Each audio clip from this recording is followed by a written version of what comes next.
बोलो गंगा मैया की जय। एकादशी माता की जय। विष्णु भगवान की जय। आज का बड़ा सुखद आप सब लोगों के लिए बहुत पुण्यदायक दिन है, जो माँ भगवती पतित पावनी पाप हारिणी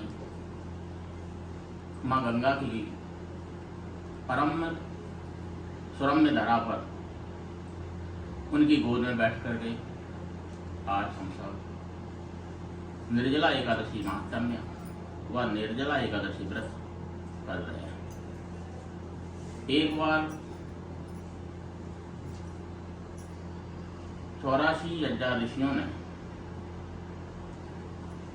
सूत जी से पूछा, हे सूत जी, मृत्यु लोक में लोग नाना प्रकार के पाप कर्म करते हुए भी भगवत पद को कैसे प्राप्त कर लेते हैं?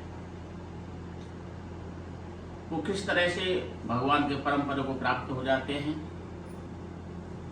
इसका कोई विशेष गुण महत्व हो तो उसे आप बतलाइए। सूत जी ने कहा कि ऋषियों,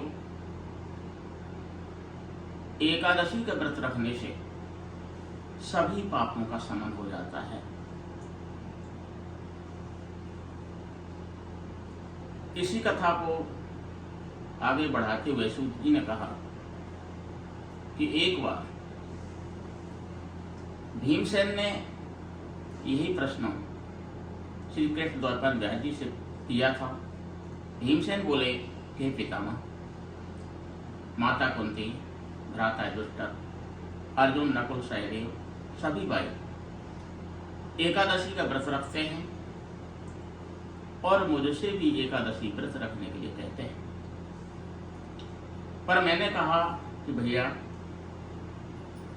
मैं दान दे सकता हूँ, तप कर सकता हूँ और भी जो भी शुभ कर्म है उनको कर सकता हूँ, परंतु मैं भूखा नहीं रह सकता, क्योंकि मेरे पेट में व्रत नामक अग्नि का वास है, जो अधिक अन्न खाने से शांत होती है। हे पितामह, आप मुझे कोई ऐसा उपाय बतलाएं कि जिससे बिना व्रत रखे हमारा कल्याण हो जाए। श्री व्यास जी ने कहा कि हे भीमसेन, हे वायुपुत्र, यदि आप अपना कल्याण चाहते हैं और नरक को बुरा और स्वर्ग को अच्छा समझते हैं, तो मेरी बात को मान करके आप महीने में आने वाली दोनों एकादशियों का व्रत रखा करें। भीमसेन बोले कि पितामह, मैं आपसे पहले ही कह चुका हूं कि मैं एक समय भोजन किए भी नहीं रह सकता। मुझे दोनों समय अधिक भोजन की आवश्यकता होती है, क्योंकि मेरे पेट में व्रत नामक अग्नि का वास है, जो अधिक भोजन करने से शांत होती है। आप कोई मुझे ऐसा उपाय बतलाइए। मैं महीने के दोनों एकादशियां तो नहीं रह सकता हूं, पर साल में कोई ऐसा व्रत हो जिसको करने से मेरा कल्याण हो जाए। आप मुझे ऐसा कोई उपाय बताएं। व्यास जी ने कहा कि वायुपुत्र भीम, ज्येष्ठ मास के शुक्ल पक्ष में आने वाली एकादशी, जिसको निर्जला व्रत रखने से साल की 24 एकादशियों का फल प्राप्त हो जाता है। इसलिए आप प्रयत्न पूर्वक उस एकादशी का, ज्येष्ठ मास के शुक्ल पक्ष की एकादशी का निर्जला व्रत रखें, जिससे आपका कल्याण होगा। व्यास जी के कहने से भीमसेन ने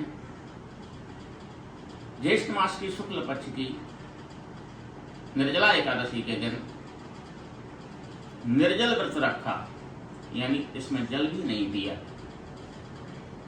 इसीलिए इस एकादशी को भीमसेन एकादशी या पांडव एकादशी भी कहते हैं। कहने का तात्पर्य है कि मनुष्य को भगवत आराधना और भगवत प्राप्ति के लिए एकादशी के दिन अन्न न खाएं। यदि हम निर्जल व्रत नहीं रह सकते हैं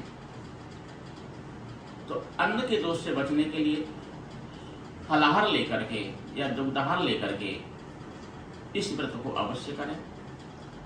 इसको भीमसेन ने रखा, इसीलिए इसको भीमसेन एकादशी या पांडव एकादशी भी कहते हैं। जो मनुष्य इस व्रत को करते हैं उनका इस लोक में कल्याण और परलोक में जाकर के उनको मुक्ति की प्राप्ति होती है।